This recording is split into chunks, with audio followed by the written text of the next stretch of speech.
Tactical writing and tactics in general can often be filled with jargon, a lot of jargon.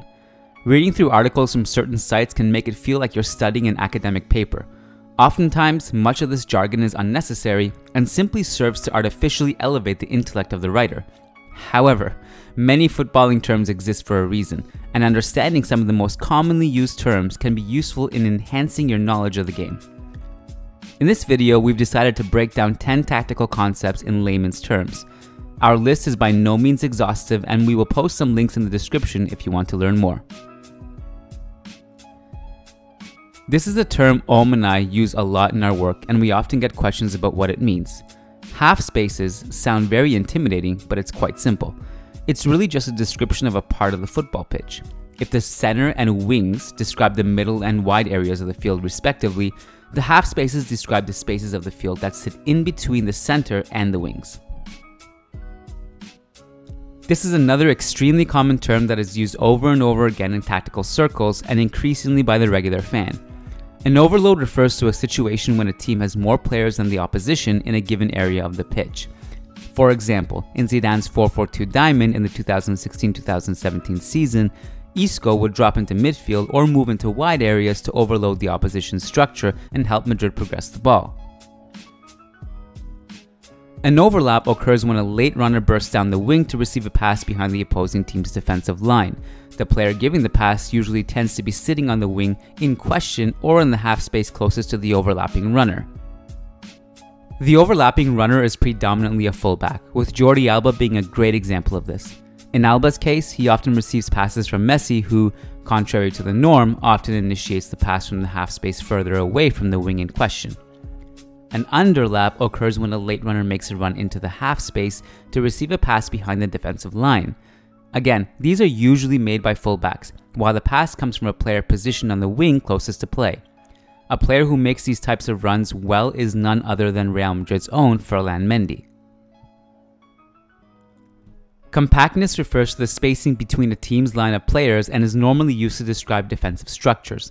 Tacticians usually split compactness into two components: horizontal compactness and vertical compactness. Horizontal compactness describes the tightness and spacing across the width of the pitch. In the example on the screen, the team in white has had bad horizontal compactness since their structure is incredibly narrow and it is easy to bypass it by moving the ball to the wings. In the next example, the team's structure is a lot wider, but the horizontal compactness is still bad, since there's too much space between each player on the same defensive line. Thus, horizontal compactness is about creating a balance between the spacing between your players and the spacing across the width of the pitch. Vertical compactness is the opposite. It describes the tightness and spacing across the vertical plane of the field. A sign of poor vertical compactness tends to be one of the key signs of a bad defensive team, since it signifies a lack of communication between all defensive lines. Another intimidating sounding concept, but another that is relatively simple. Cover shadowing occurs when a player seeks to block off passes to a player that sits behind them, with the cover shadow being, almost quite literally, the space where the defender's shadow covers the attacker in question. This is a key concept of pressing, since it allows the defender to push up and press someone on the ball while cutting off a passing lane to an opponent behind them. Pinning is one of the more complex tactical concepts in the footballing world and relates to the way the managers like to design their attacking structure. But in the simplest terms, pinning occurs when attacking player positions themselves in such a way that it dissuades the defender from abandoning their position. The most common form of pinning is when a lone striker positions himself between two center backs. Even though it's a 2 versus 1 situation in favor of the defensive team, neither central defender feels like they can move out of their position. If they do, the striker can exploit the space it left behind, while the other defender is in a poor position to help out. Counterpressing is also fairly complex, but we've already done a video thoroughly breaking down this concept on our channel. For the people that want a quick explanation, it simply refers to a strategy where a team tries to win the ball back immediately after it's lost.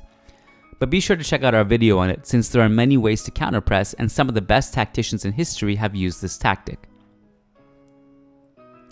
Pressing is when a team seeks to win the ball back by putting concerted pressure on the defensive and midfield lines. A pressing trap is a type of pressing strategy where the defensive team purposely leaves a section of the pitch open. Once the ball is played into that area, the defensive side rapidly closes in around the space and traps the team with the ball. Pressing traps are most commonly laid on the wing, where it is easier to box off teams and cut off passing lanes. A pressing trigger is any sort of pass, movement, or characteristic of the opposing team that triggers a press. When designing pressing traps on the wings, a pressing trigger will generally be a pass play to the fullback. A pressing trigger can also be a player, especially if said player is considered to be poor on the ball, making them a weak link that can be targeted.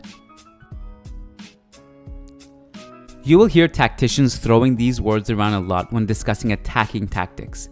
Numerical superiority is the result of creating an overload.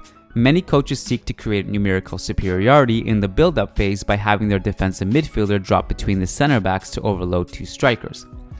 Qualitative superiority literally refers to situations where a player on the ball is superior to the defender or defenders marking them.